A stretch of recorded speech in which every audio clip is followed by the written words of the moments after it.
Order. Hii ni bunge la mwananchi. Hii si kanisa ama si huko kwa uwanja wale watu wanapita. Kama nimeongea kitu mbaya, so ndio tu mkono niulize ni kwa nini wasema hivyo. Sawa, endelea. Hii Kenya kuna mwenye ameletea watu shida kama huyo mzee Kibaki. Kwa sababu gani? Huyu Kibaki ndiye ameletea hii constitution ya 2010. Na hii ndio kitu ambayo inatukula. Na wakati ameileta na akaambiwa tumie. Akasema Kuna swali. kuja ulize.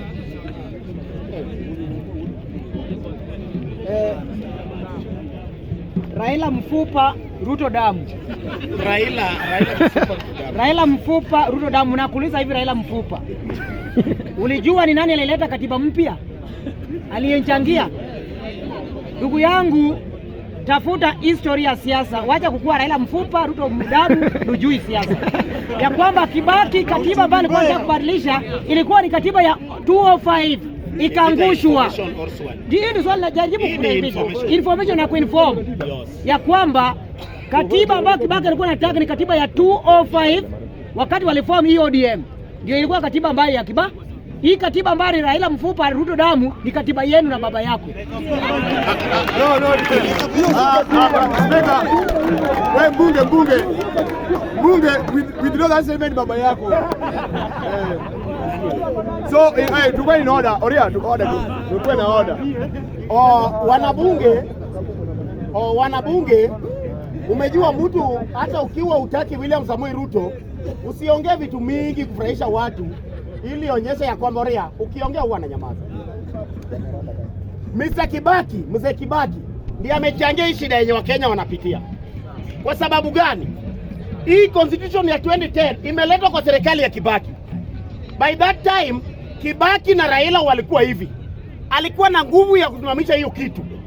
Akakubali kakuja.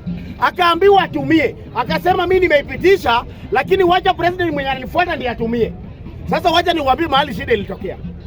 Kibaki akiwa president, hatukuwa na counties. Tulikuwa na kitu ambayo ilikuwa inaitwa provinces.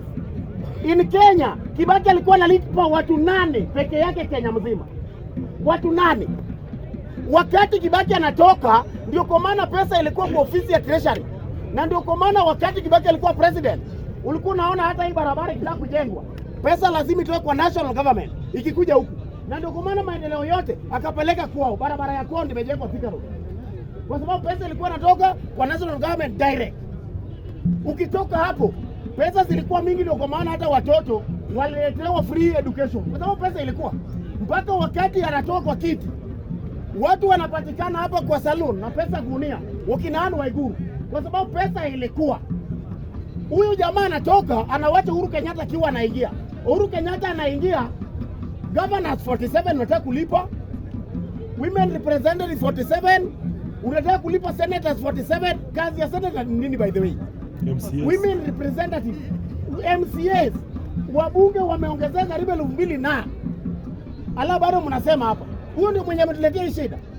Wakati ametoka, pesa zilikuwa mingi, zilikuwa zinaibiwa na gunia. Siku hizi unasikianga pesa zinaibiwa na gunia. Hiyo ya kuiba na gunia iko wapi? Uhuru Kenyatta, ilifika time Uhuru Kenyatta ndiye kuomba loan China, anakulipa nao wafanyikazi. Kwa sababu wafanyikazi wako wengi na pesa ni kidogo. Bado unasifu huyo mzee hapa. Huyo ndio mzee ameletea shida hii Kenya. Kwa hivyo mimi nataka kusema hivi, Mr. Speaker. Hii Kenya hata wewe sasa upewe uongoze. Au watu tu hawa watarudi waseme wewe ni mbaya. Juu hapa Kenya wewe ni kiongozi. Unataka kuongoza Nuru Okanga. Unataka kuongoza songa. Surely. Nyinyi hamuoni hii maneno. Sasa unataka kuongoza Nuru Okanga na unataka kumwelezea hii mpaka aelewe. Don't be personal. Usipe personal. Nimewithdraw. Kwa hivyo Mr. Speaker, mahali Ruto amefanya vizuri, wacha tu support. Nimesikia songa hapa amepiga mambo ya affordable. Ati anauliza, ati affordable inajengwa. Wewe uko na yako. Hii Kenya yani mtu amejua tu kitu yote president ifanya. Asipopata hiyo kitu mbaya. My friend, shida yako ni baba yako ndiye alifanya ukuwe na hiyo shida.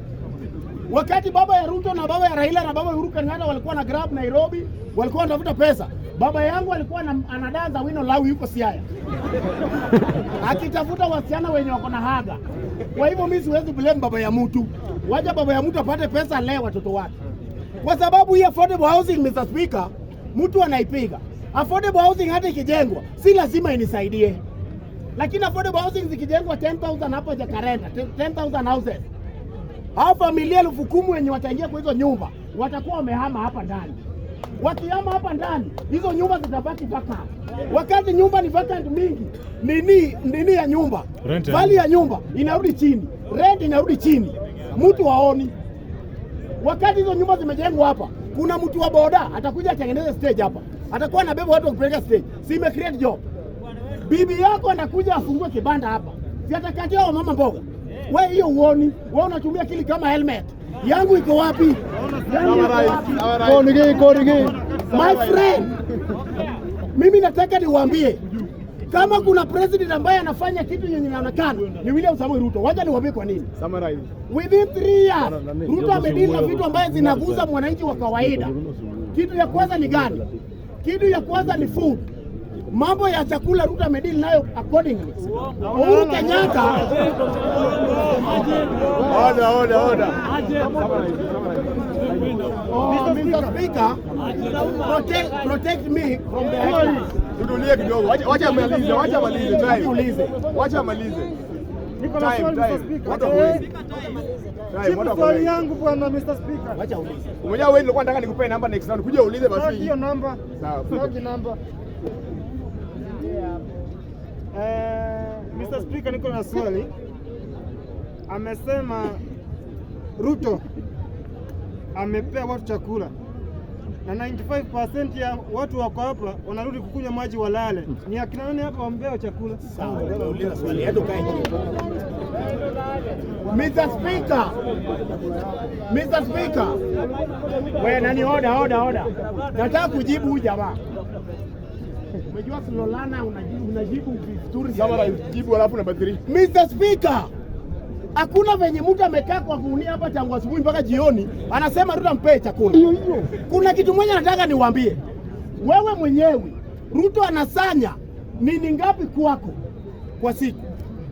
Unaona watu kama hao wenye wamekaa hapa kama mimi kutoka asubuhi mpaka jioni. Wacha niwaambie tu kweli. Tax yenye Ruto anapata kwangu ni kidogo hivi na pia anaipata indirect. Mimi tangu asubuhi mpaka sasa nimeshinda hapa na ujia tena. Nini Ruto amekata kwangu? Kitu ya pili, huyu mtu sahihi mvua inanyesha Kisii, badala aenda Lime, yeye anatusi Ruto hapa kwa TikTok. Wakati mahindi shatoka sahihi, anakuja kutusi Ruto hapa. Nataka niwaambie hivi nikimalizia. Order, wacha nimalizie. Namalizia. Nasema hivi. Hapa juzi hapa, Mr. Speaker, unga ilikuwa bei ya juu. Na wakati upate hiyo unga, ulikuwa unaenda na mtoto wako achukue na wapi uchukue. Hiyo unga haikuwa inapatikana. Na unga ilikuwa imewekwa subsidy. Hiyo subsidy bado ni pesa yako. Sasa Ruto ametoa hiyo subsidy. Unga ni cheap. Sasa Ruto ametoa subsidy. Watu mtu ashadili na bei ya fuel. Wakati Uhuru Kenyatta tulikuwa tunaambiwa ati vita iko sijui ku Ukraine. Sasa na ilikuwa na subsidy. Sasa Ruto ametoa subsidy, bei ya mafuta iko chini. Wewe ukiwa hapa tafuta pesa, enda hapa Moranga, nunua cabbage ukuje uuze hapa ili upate pesa. Na kama una hiyo income, tafuta ndoo ya white. Yote rauka marikiti, nunua melon moja, katakata usia. Ukirudi kwa nyumba uko na kitu ya watoto wanakula. Kazi mtaani.